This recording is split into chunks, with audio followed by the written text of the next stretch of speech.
See that road right there? I had that far to go. That far. And I would have been done bush hogging for the day. Actually, I would have been done bush hogging completely. But, you know, it's only fitting that with 5 foot to go, I get hung up again. I'm getting a little too good at this. Problem is, the drawbar hangs way down on this thing, and I bottomed out.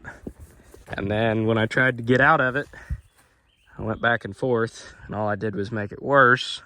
I almost had it out. I mean, that front tire just needed to pop up right here, and would have been golden. So, Michael's on his way. Again. Next on the list, against my better judgment, we're going to start side dressing. What I'm doing right now is just gravity filling out of those tanks because there's a bunch of fall. And I got back pressure, but I can't get the damn pump that is in the shop to work right. So I'm sending Michael to go get some fittings. We got another pump. We're going to try and get it set up. But it's against my better judgment because, yeah, the hills are dry, but the bottoms of the hills are not. I should probably be putting half a tank in and not a full tank, but full sends only, so we're going to try it.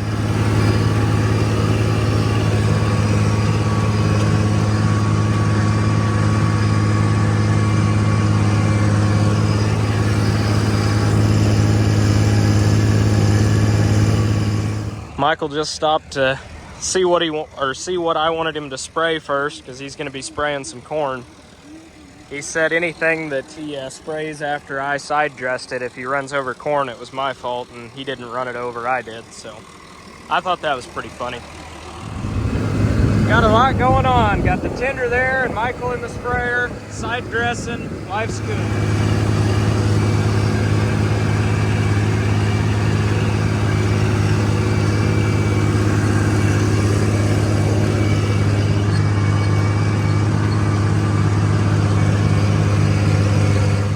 Well, it was going really good. Got the first tank empty, and the drawbar just snapped off the tractor.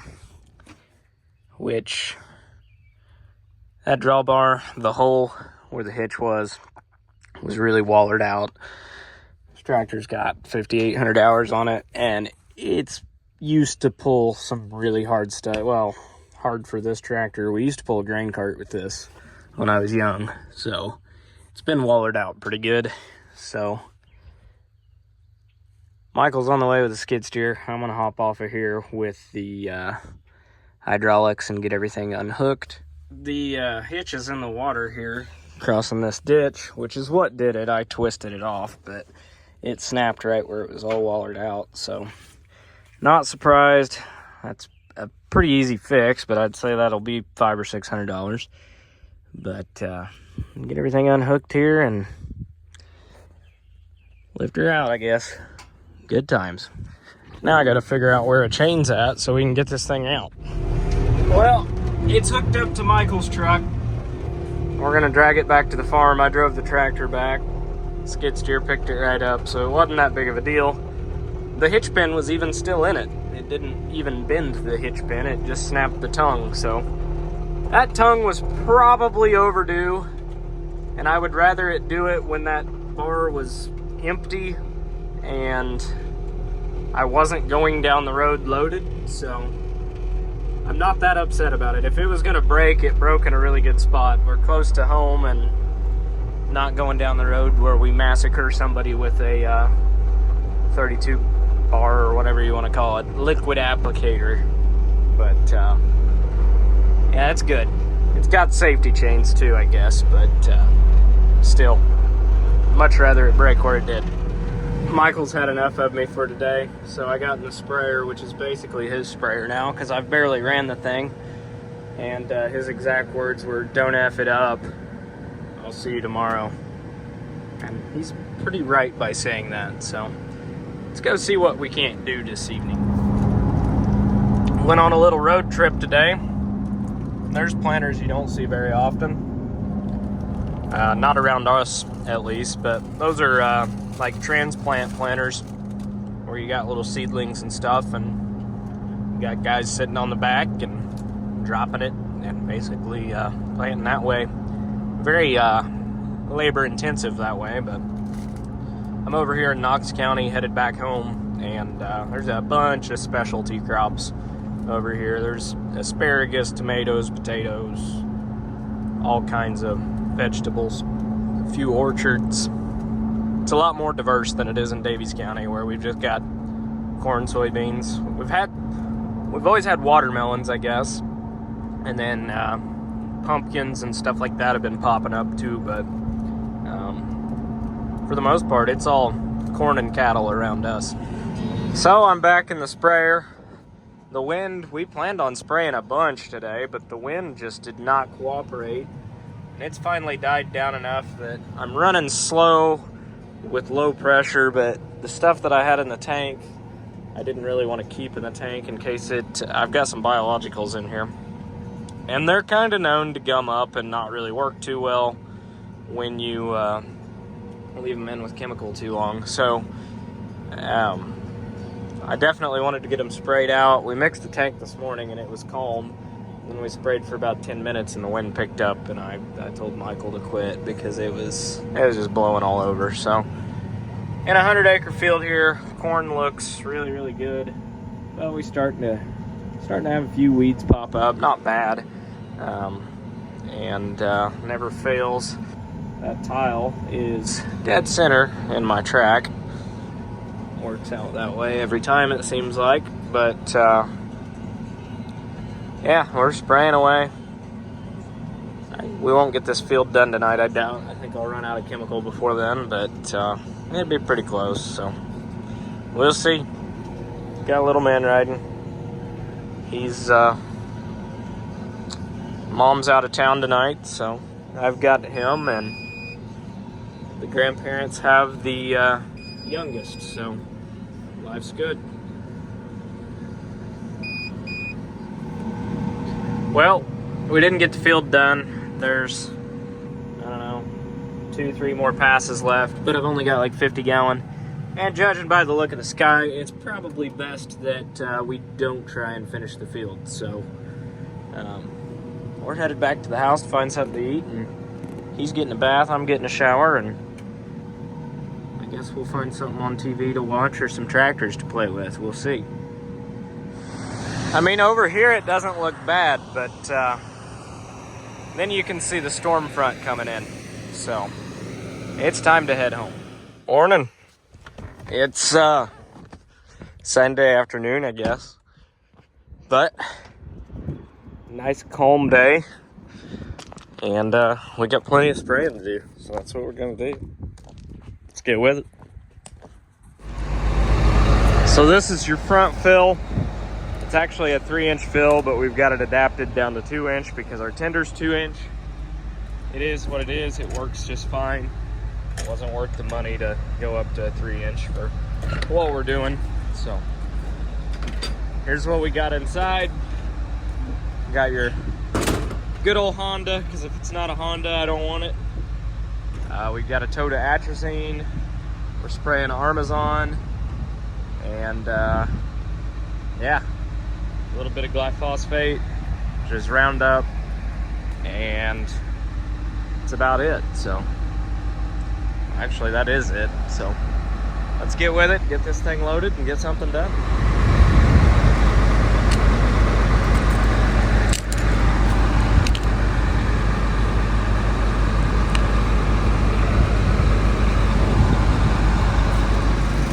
I'm spraying at 15 gallon an acre, and the rate that I'm spraying is 15 gallon an acre, so we're doing about 80 acres of fill up, and so that's what we're mixing for right now. This is Armazon, which this Chem blade is awesome because you just stab it on there and it goes right in. It goes into this Venturi. How that works is this necks down, so it creates suction right here, pulls the chemical out. I'm pumping Roundup into here right now, so works really well this way. Then I rinse the jugs out, so it takes 2 hands to do that, so we'll do that next, but get your fill. This is our Roundup getting pumped in. It's 53% glyphosate, and it is going in at a quart an acre, so it's 20 gallons per load in a 1,200 gallon tank. So contrary to popular belief, farmers aren't just dousing everything in straight chemical. It's actually a pretty low rate when you think about it. 20 gallons for what it is, 20 gallons on 80 acres, I don't feel like is a lot, but some people may disagree. And now we're pumping in atrazine. That's this white stuff you see. But I'm actually gonna wait just a second here and let some of this Roundup go in so we don't create milk. But this is kind of the same deal. It's just coming down here, going over into this T, and it goes down into the Venturi, just like this one does, so not much to it. It's actually backing up into this a little bit, but that's fine.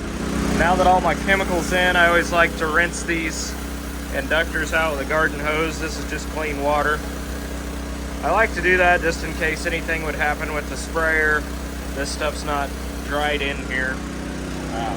It's just kind of a cheap insurance for me, I guess. And then what we will do now, shut the valve off for this Venturi and open that, which just lets open flow in, pumps water a whole lot faster. We'll go over to the sprayer here and watch it go into the tank here. I'm not running any agitation right now, which I actually should be.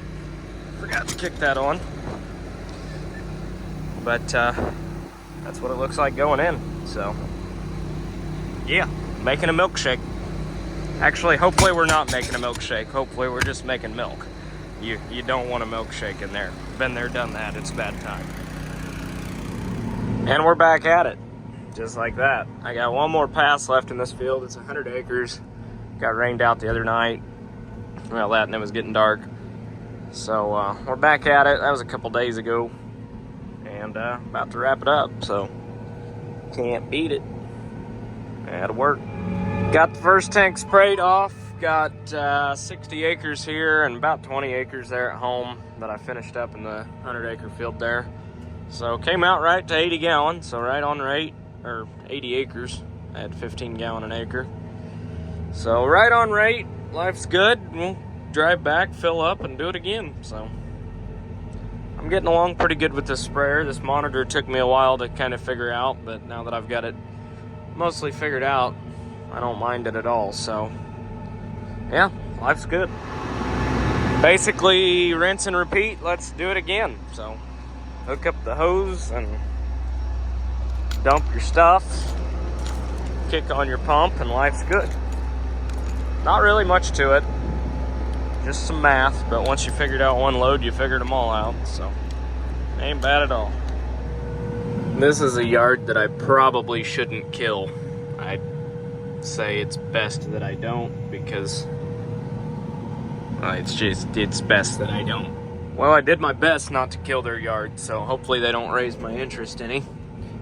But we are empty and ready to head back to the farm. I actually ran empty right on the last pass with like 10 foot to go, so said good enough, and we're headed back. Ready for the third fill. The 160 acres done already, so not bad. Gonna end up with about 240 done for the day, so ain't bad for Sunday afternoon. Inducting, getting sucked down into the mixing cones, right into the sprayer. Everything's in, it's just a matter of pumping it now. I can fill up 1,200 gallon in about 10 minutes, so that's plenty fast for me. Well, it was going really good till it wasn't. I knew better than to try and cross that ditch, and I did it anyways. And now I'm paying for it. I fought it and made it worse. It wasn't sunk down that bad, but it was still moving back and forth, so I thought maybe I could get it up out of there. And if the front tires would just turn, I think it would come out. But it's in there just enough in the back that the front tires don't want to turn, so it's stuck. Gonna have to go get the Magnum, and it's not gonna take much to get it out, but all the weight's on the back of this thing, so it's stuck.